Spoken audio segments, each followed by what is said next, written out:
Please welcome to the stage Detra Miller of M&T Bank. I'm so honored to be here this morning. Thank you so much to the amazing ladies, Kelly, Keisha, and Janine, for this wonderful conference. I'm so proud to be a part of this first annual conference. And I'm so excited. I just have a few minutes before you all this morning just to tell a little bit about what I do and how I'm so passionate about small businesses. And then I get to introduce the amazing panel coming up after me. So again, my name is Detra Miller. I work for M&T Bank. I'm a millennial, so I also have paper as well as that screen back there, just in case. But I work for M&T Bank. I'm the head of our multicultural banking strategy at the organization.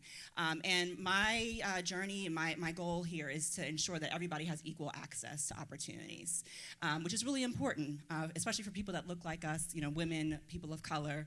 It hasn't always been fair for business owners, individuals looking to grow and develop and reach their financial goals for themselves and their families. So I'm really proud of the work that I get to do at M&T Bank. We're a regional bank. We're in 13 states across the United States, including the District of Columbia. And even though we're only regional, we are one of the top 20 banks in the United States. So give a round of applause there.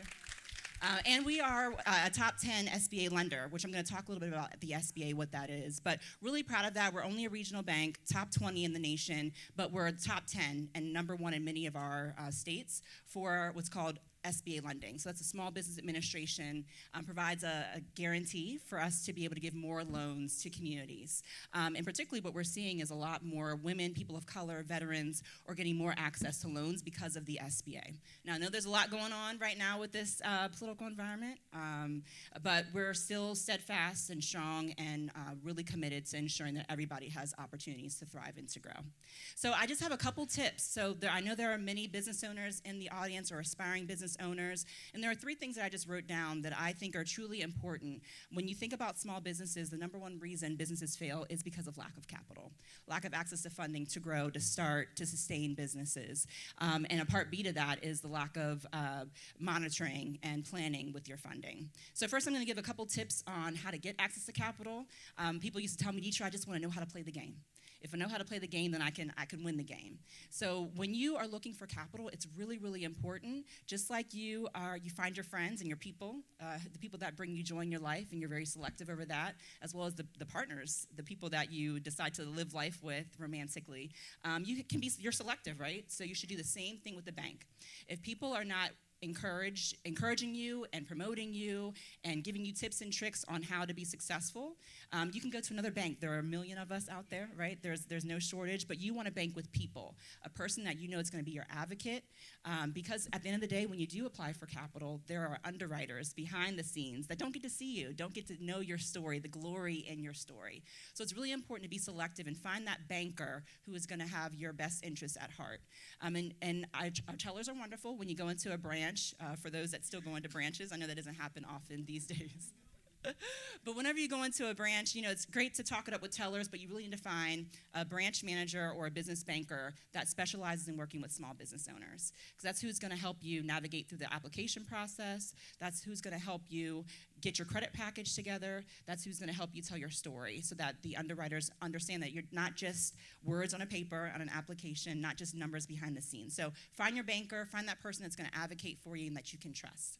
The second one that I would say is know your numbers, and that means a couple things. So people usually ask me, Detra, like I'm applying for a business loan. Why does my personal credit score matter?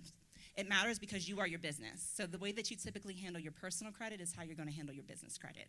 So it's really, really important so that you're telling that story. And then going back to that banker, if there is something that's showing up on your credit report, tell that person ahead of time so they can help you navigate through what some of those challenges may have been and tell your story, right? So know your credit score. Also know your business financials, right? So sometimes, within tax law, people like to show a loss in their business, which is fine if you don't want to pay taxes legally. So you may be showing a loss, but when you're going to ask for credit, a bank wants to know that you could pay them back. That's basically it.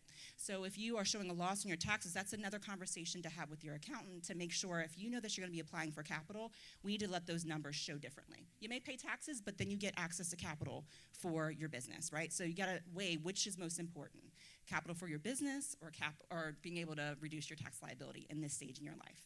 And then also knowing the numbers in your industry. So whenever you're going to access capital for a bank, if your numbers look a little bit different than we know the industry numbers look like, that could be what's considered a red flag, right? Why is their profit margin not as high as in this industry? Is something going on with their business?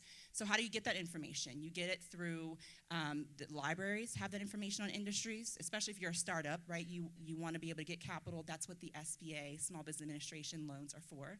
For new startup businesses, we can get capital that way. So you can get this information from libraries, small business development centers, small business resource centers, the banks. We have vendors that we get this information from.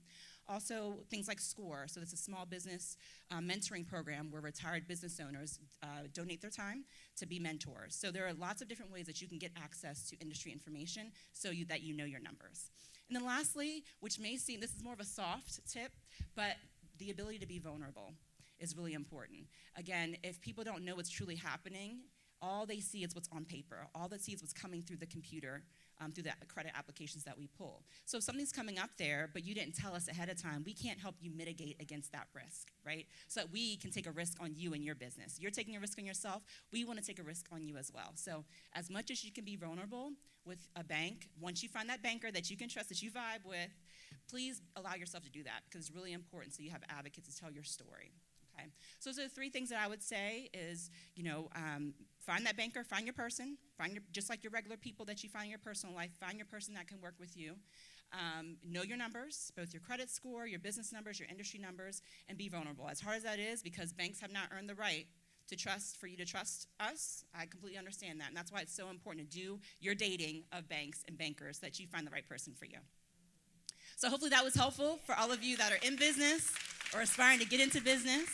And you can find me on LinkedIn. Hopefully the information will be shared with everyone for all of the speakers today. Would love to help you all along your journey, to be part of your story, even if it's just to bounce some ideas off of. I'm always here. I'm an open door for anybody and everybody. That's truly my passion, is helping others realize their dreams. So thank you so much for the opportunity to talk to you today.